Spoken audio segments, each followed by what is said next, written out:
অপেক্ষা করেছিলেন সব পক্ষই। একেবারে গতকাল সন্ধ্যে ৬টায় এসএসসি যোগ্যদের এবং অযোগ্যদের তালিকা সামনে আনবে কিনা সময় পেরিয়ে গিয়েছে।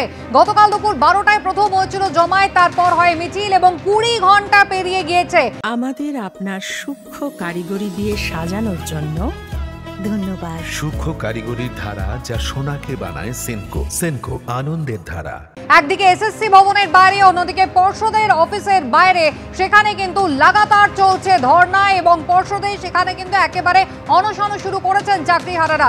আমাদের তিন প্রতিনিধি সরাসরি রয়েছেন আমাদের সঙ্গে এসএসসি ভবনের বাইরে থেকে রুমা পাল এবং জিলাম করঞ্জাই, অন্যদিকে পর্ষদের বাইরে থেকে রয়েছেন আমাদের প্রতিনিধি ব্রতদীপ ভট্টাচার্য। আমি প্রথমেই জিলামের কাছে চলে যাব। জিলাম, দীর্ঘ সময় হয়ে গিয়েছে, ২০ ঘন্টা অতিক্রান্ত। গতকাল বেলা ১২টা থেকে পথে রয়েছেন এরা। কি বলছেন? এতটা সময় হয়ে গিয়েছে, এখনো পর্যন্ত কি খবর পাচ্ছেন? একদমই তোমাকে দেখাবো এই দৃশ্য সামনে। এই যে আচার্য সদন, তার সামনে যোগ্য শিক্ষক যারা চাকরিহারা তারা এখানে অবস্থান চালিয়ে যাচ্ছেন। তাদের কোনোভাবে দমে যাওয়ার যে কোনো ইঙ্গিত সেরকম পাওয়া যাচ্ছে না, তারা আন্দোলন চালিয়ে যাবেন। তো এরই মধ্যে এটি ঘটনা ঘটেছে, সেটি হলো যে অনিশ সরকার, তিনি ডিসি, তিনি এসছিলেন, এসে ঢোকার সময় তাকে আটকানো হয়। তার আগেও বেশ কিছু পুলিশকর্মী ভেতরে যখন যাচ্ছিলেন তাদেরকে আটকানো হচ্ছিল যারা চাকরিহারা শিক্ষক তাদের পক্ষ থেকে। এবং সেক্ষেত্রে অনিশ সরকার তিনি বলে গেছেন এইভাবে ভেতরে যাওয়া, অর্থাৎ পুলিশ কর্মী বা এই আচার্য সদনের যারা কর্মী তাদের খাবার জল এগুলো নিয়ে যাওয়া যদি আটকানো হয় এটা ঠিক নয়। এবং এই বিষয় নিয়ে তিনি সরাসরি বলেন যে এই বিষয়টা কোনোভাবেই করা যাবে না, এইটা মানবাধিকার লঙ্ঘন হচ্ছে।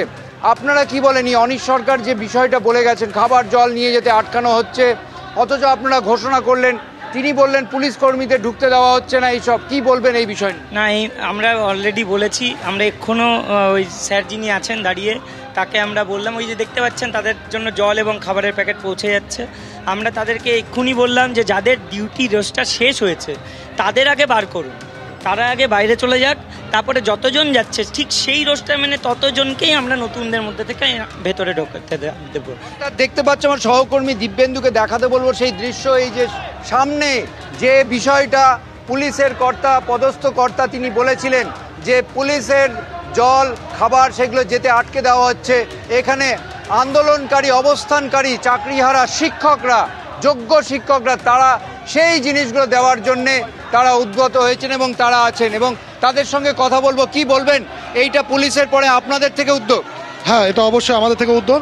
আমরা এইভাবে রাস্তা আছি, ওনারা তো এসি ঘরে বসে আছেন, তারপরেও আমরা আমাদের তরফ থেকে তাদের যেন কোনো অসুবিধা না হয় সেই জন্য আমরা ব্যবস্থাপনা করেছি। বিশেষ করে কিছু খাবার ফল ইত্যাদি আমরা পৌঁছে দেওয়ার চেষ্টা করছি। আপনারা কি বলছেন, এই অবস্থান চালিয়ে যাবেন? সরকার তো স্পষ্ট বলে দিয়েছে যে সুপ্রিম কোর্ট বললে তবে প্রকাশ করা যাবে। হ্যাঁ, এই প্রসঙ্গে একটা খুবই উল্লেখযোগ্য কথা বলতে চাই। সুপ্রিম কোর্টের অর্ডারটা ওনারা মানছেন। সুপ্রিম কোর্টের কনক্লুশন পার্টে পরিষ্কার করে বলে দেওয়া আছে যে হাইকোর্টের রায়কে মান্যতা দেওয়া হলো। তাহলে হাইকোর্টের রায়কে যদি মান্যতা দেওয়া হয় তাহলে আজকে উনি নতুন করে একটা পাকামি শুরু করেছেন যে 1 থেকে 3 এদেরকে বৈধ তালিকায় রাখবো, 4 থেকে 8 বা আদার্স সেগুলোকে আমরা অবৈধ তালিকায় রাখবো। তাহলে উনি আসুন, হাইকোর্টের রায় মানতে আসুন। হাইকোর্টের রায় কিন্তু পরিষ্কার করে ইনার ডিক্লারেশন এবং হাইকোর্টের মান্যতা সব কিছু কিন্তু এটা বলে না যে 1 থেকে 3। অর্থাৎ নাটকীয় দৃশ্য দেখছো এই মুহূর্তে আচার্য সদনের সামনে। চাকরিহারা যোগ্য শিক্ষকরা, তাদেরকে বলা হয়েছিল, অভিযোগ ছিল তারা জল খাবার পুলিশদের দিতে যাচ্ছে না এবং এখানে আমরা দেখছি তারাই সেইগুলো দিতে আসছেন। আমরা তাদের সঙ্গে কথা বলবো, জানার চেষ্টা করবো আপনারা এইগুলো কাকে দিচ্ছেন, কেন?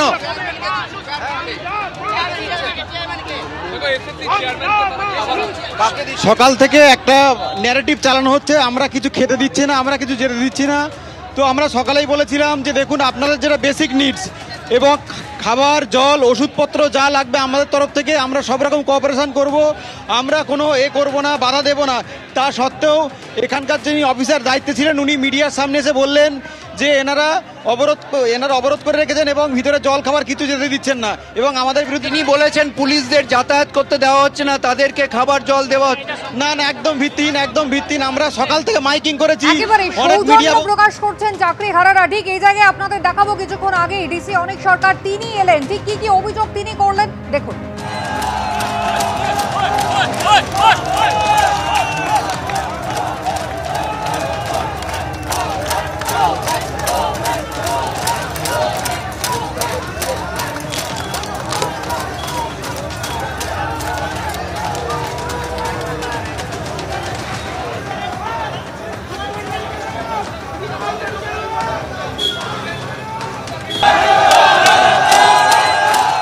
শান্তিপূর্ণ প্রতিবাদে আমাদের কোনো আপত্তি নেই, কিন্তু যদি এরকমভাবে খাবার জল, খাবার জিনিস সেইগুলো আটকানো হয়, অনেকক্ষণ ধরে কাল সকাল থেকে সব লোকজন এখানে আছে, তারা যখন ঢোকবার চেষ্টা করছে, পুলিশের বিশেষ করে যখন ঢোকার চেষ্টা করছে, বেরোনোর চেষ্টা করছে, বহু এখানে ইনসিডেন্টস হয়েছে, এখানে ধাক্কাধাক্কি দেওয়া হয়েছে, আটকানো হয়েছে। তো এটা কিন্তু আইন অনুসারে হচ্ছে না। আমি ওনাদেরকে অনুরোধ করব, ওনারা শান্তিপূর্ণ অবস্থান যা করছেন করুন, কিন্তু এই জিনিসগুলো যেন না করা হয়। ওনারা সবাই সরকারি কর্মচারী, তাদেরও কিন্তু পুলিশ ভেরিফিকেশনের একটা ব্যাপার আছে। সেই জন্যে শান্তিপূর্ণ প্রতিবাদে আমাদের কোনো আপত্তি আগেও ছিল না, এখনও নেই।